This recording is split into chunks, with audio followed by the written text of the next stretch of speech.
welcome to the Deep Dive. Today, we're going to explore something really disturbing, the world of modern propaganda. We've got this interview with Piers Morgan and Tucker Carlson. Okay. And it's scary how figures like Tucker can be used to spread disinformation. Yeah.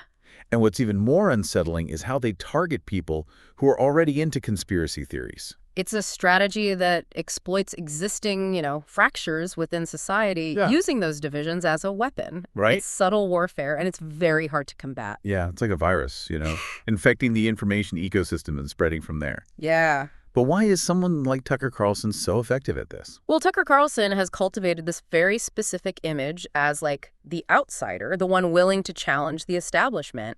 He's built a massive audience that trusts him. Right. And that makes them much more receptive to narratives that align with their existing beliefs. Right. Even if those narratives are based on, distortions or outright falsehoods. So it's almost like he's speaking directly to people who already feel like they're on the outside looking in. Exactly. They're looking for those alternative explanations, and they find that in someone like Tucker. Exactly. And that's where this interview gets particularly revealing. Okay. Take, for example, how Tucker consistently downplays the severity of the war in Ukraine. Right. He even refers to it as a conflict. Yeah. Which drastically minimizes the horrific reality on the ground. And we need to be clear here.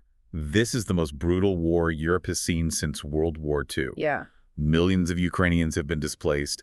Cities have been reduced to rubble. Yeah. And there's clear evidence of countless war crimes committed by Russian forces. And yet Tucker seems to completely disregard these atrocities. It's unbelievable. He pushes this narrative that Ukraine is somehow to blame for the war. Right. Echoing, a common Russian talking point. Wow. This is despite the fact that Russia's war crimes in Ukraine have been documented for years. Yeah. It's not a matter of opinion. It's a matter of verifiable fact. It's like he's deliberately ignoring the truth to push a specific agenda. And it goes beyond just ignoring facts. Right. He actively spreads disinformation, like this claim that Ukrainians are selling Western weapons on the black market. Right. This narrative has been repeatedly debunked, and yet he continues to promote it. So the question becomes, why would someone with such a large platform choose to disregard evidence and spread these falsehoods? Right.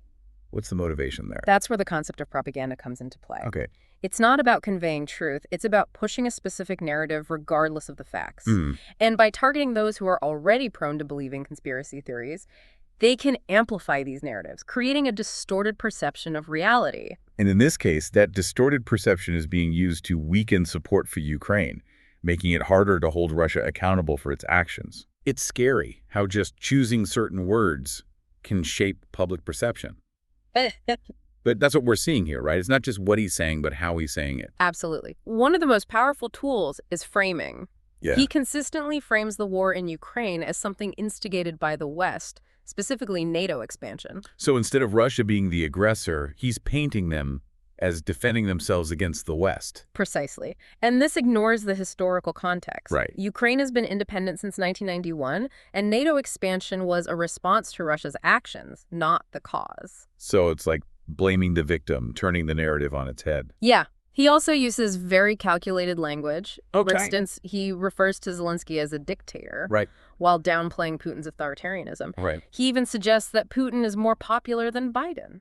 It's like he's trying to make it seem like both leaders are equally bad. But Zelensky's democratically elected, Putin's a dictator who has held power for over 2 decades. Exactly. By using this language, he's trying to make people feel negatively about Zelensky and Ukraine, while minimizing the threat from Putin and Russia. It's textbook propaganda, manipulating emotions to change people's minds. Are there any other tactics he uses in the interview? Oh, tons. He often uses whataboutism. Whataboutism? Yeah, when confronted with Russia's actions, he deflects by pointing to things the West has done wrong. So he might bring up America's actions in Iraq or NATO in Yugoslavia. Exactly. It creates a false equivalency, suggesting that everyone's equally guilty. It's like there are no good guys or bad guys. Right. It's a clever way to avoid taking responsibility. Does he use any other rhetorical strategies? He often resorts to generalizations and hyperbole. He paints Ukraine as hopelessly corrupt and dysfunctional, ignoring the progress they've made and the fact that they're fighting for their survival. And he makes the West seem weak and decadent. Yes, controlled by shadowy elites. This really appeals to people who are already distrustful of institutions. It feeds that us versus them mentality. And that's the danger. It's not just about opinions on this issue. It's about dividing people and breaking down society. So why should we care about someone like Tucker Carlson spreading these narratives? What are the larger implications? The danger is the erosion of truth. It undermines democratic values. Yeah. When facts are constantly distorted, it's impossible to have real conversations and make good decisions as a society. It's like everyone's living in a different reality. Yeah, and when you erode trust in institutions, it leads to authoritarianism. People are more likely to follow strongman leaders who offer simple solutions and blame outsiders. It's frightening how disinformation can dismantle democracy. It's a slippery slope, and that's why it's crucial to be aware of these tactics. We need to think critically about what we read and be wary of those who spread fear and division. So it's not just about being informed, it's about protecting truth and democracy. We have to recognize when we're being manipulated, especially when it comes to supporting those fighting against a regime like Russia's. Exactly. Unwavering support for Ukraine is essential. We can't let a mafia state decide the fate of another country. This interview shows how vulnerable we are to these tactics. It's scary how easily we can be manipulated. That's why it's so important to understand why these tactics work. It's not just about lying, it's about using our psychology against us. Welcome back to the Deep Dive. We've been talking about this interview with Tucker Carlson and how he uses propaganda to push his narrative about the war in Ukraine. Yeah. But now I kind of want to shift gears a little bit and talk about the psychology behind why these tactics are so effective. Well, you see, effective propaganda doesn't just rely on spreading falsehoods. Yep. It leverages our deep-seated psychological needs and biases, the vulnerabilities we all share. So it's not just about tricking people, but like tapping into something deeper, right? Precisely. One key factor is confirmation bias. We naturally gravitate towards information that reinforces our existing beliefs, even if those beliefs are flawed. Yeah, it's like you see what you want to see, right? Yeah. Exactly. So when someone like Tucker Carlson reinforces a worldview that his audience already holds, they're less likely to question it, even if there's evidence against it. So even when they see facts, they might just ignore them and stick with what they already believe. That's right. That's the danger of confirmation bias. Right. And then there's the appeal to emotion. Right. Propaganda often bypasses logic altogether and aims to trigger strong emotions like fear, anger, or resentment. So it's like hijacking our emotions to make us easier to manipulate. Exactly. Think about how Tucker frames the situation in Ukraine. He paints a picture of a weak West threatened by aggressive outsiders. Right. This plays on fear and insecurity, making people more likely to want a strong leader who promises safety. It's like appealing to our basic instincts, like our need to feel safe. Exactly. And then we can't forget about groupthink. Groupthink. When people are surrounded by others who share their beliefs, they're less likely to question those beliefs. Even if they see evidence that contradicts it. So it's like feeling like you belong to a group, even if that group's ideas are kind of out there. Right. And that's where social media comes in. These platforms create echo chambers where people only see information that confirms what they already think. It's like those online groups dedicated to conspiracy theories. Exactly. Where everyone just agrees with each other and makes their beliefs stronger. Precisely. These online spaces make people more vulnerable to propaganda because they create a shared reality that's often detached from the actual world. So it's less about facts and more about fitting in with the group. That's right.